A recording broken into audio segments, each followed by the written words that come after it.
პარტნიორი ჯერ კიდევ ატარებს ტკივილს, წყენას და იმედგაცრუებას. ამ ეტაპზე მის გადაწყვეტილებებს ემოციური ჭრილობა მართავს. ის ცდილობს სტაბილურობაზე გადასვლას. არ იჩქარებს, არ გადადგამს იმპულსურ ნაბიჯს, უფრო ცდილობს საკუთარი მდგომარეობა დაალაგოს ფინანსურად, ემოციურად და უბრალოდ შინაგანად გაძლიერდეს. მიუხედავად სიფრთხილისა, ის მაინც გადმოდგამს პატარა ემოციურ ნაბიჯს.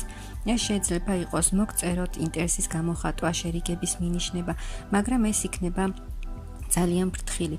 ერთ მხარეს ხართ თქვენ, მეორე მხარეს მისი პირადი ცხოვრება, პრობლემები, შიში. გადაწყვეტილება ბოლომდე ჩამოყალიბებული არ აქვს, მერყეობს. საბოლოოდ ის აირჩევს კონტროლს და სტრუქტურას, ურთიერთობის ჩარჩოში მოქცევას. როცა დაბრუნდება, სერიოზული პირობებით დაბრუნდება, დისტანციის შენარჩუნებას, მაგრამ მკაფიო საზღვრებით, ლიდერის პოზიციიდან მოქმედებას, არა ემოციურად, უფრო ლოგიკით.